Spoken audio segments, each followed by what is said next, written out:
Mais on a du mal à comprendre pourquoi est-ce que des scientifiques, des études biaiseraient, c'est-à-dire... C'est ça, c'est le grand sujet. C'est le grand sujet que l'on se pose tous, au fond. Vous connaissez ces conférences Chatham House à Londres. Rappelez-nous exactement de quoi il s'agit. C'est extrêmement intéressant. Ce sont des réunions complètement à huis clos, uniquement avec des experts. Personne ne peut enregistrer, personne ne prend de photos, il n'y a pas de... C'est uniquement entre experts. Top secret. Top secret. Mais il y a quand même eu une réunion l'autre jour des responsables des revues scientifiques, type Lancet, New England Journal of Medicine. Lancet, qui est donc la revue dans laquelle cette étude dont on parle. Ce sont des revues extraordinaires, ce sont des revues... quand c'est écrit dans Lancet, ça veut dire c'est écrit dans Lancet. Donc c'est pour ça que là, on parle de quelque chose de très important, là, cette discussion.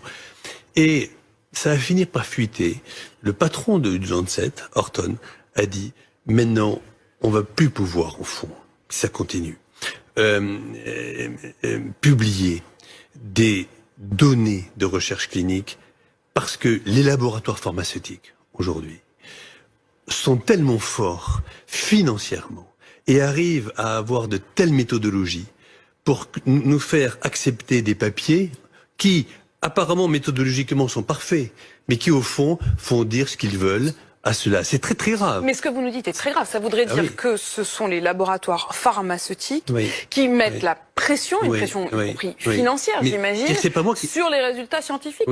Mais dans ce domaine-là, vous comprenez qui on peut croire encore aujourd'hui? Non, mais c'est pour ça que je me permets de vous en parler, parce que c'est un des plus grands sujets. Enfin, jamais personne n'aurait pu croire, quand moi j'ai fait de la recherche pendant 20 ans de ma vie, jamais j'aurais cru que le patron du Lancet puisse dire ça, et le patron du New England Journal of Medicine aussi. Il a même dit que c'était criminel. Le mot a été employé par eux. C'est-à-dire que si vous voulez, quand il y a une épidémie comme le Covid, au fond, il y a des gens, nous on voit mortalité, quand on est médecin, ou vous, on voit souffrance, il y a des gens qui voient dollars. Im Lancet gelesen. Eine Medizinzeitschrift. The Lancet ist eine Medizinzeitschrift, also eine Fachzeitschrift. Die medizinische Zeitschrift, was da drin steht, ist eigentlich Gesetz sozusagen. Ja. Und da bin ich drüber gestolpert, über eine Kasuistik von einem Patienten, von einem 50-jährigen Patienten, der an Corona erkrankt ist. Bei dem Patienten ging das los mit Husten, Schüttelfrost, Fieber, Erschöpfung und Shortness of Breath, also schlecht Luft.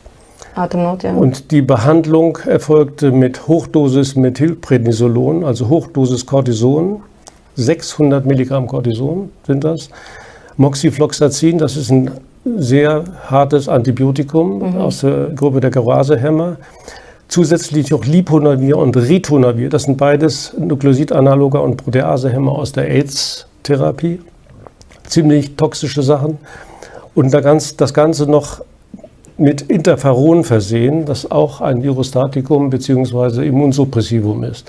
Das hat auch immunsuppressive Effekte. Und dann zum Schluss noch mal ein Breitbandantibiotikum darüber geschüttet. Und das führte dann dazu, dass der Patient gestorben ist. Ein 50-jähriger Patient. Also nicht die Risikogruppe, keineswegs. Nee. Das heißt, diese Behandlung hat jetzt das Immunsystem von diesem Mann aus meiner Sicht ist diese Behandlung ein Kunstfehler und hat den Patienten umgebracht. Warum hat man das gemacht? Aus Angst wahrscheinlich. Weil er Luftnot hatte, hat man ihm Cortison gegeben. Nach Cortison geht es einem erstmal besser, weil die Entzündungsantwort ausgebremst wird. Das ist ein Lymphozytenkiller, Cortison. Das spielt alles ab, die Lymphozyten werden vernichtet. Das ist aber gleichzeitig die Abwehrreaktion, die man damit unterbindet. Das Fieber geht runter, dem Patienten geht es vorübergehend besser, er kriegt ein bisschen besser Luft, aber es kann dann letal ausgehen, wie in diesem Fall zu sehen. Heißt das, dass das jetzt so das Muster ist, wonach man in Italien behandelt? Ich fürchte das. Ich bin nun nicht da in Italien und kann auch nicht die Krankenakten einsehen. Aber wenn sowas im Lancet steht...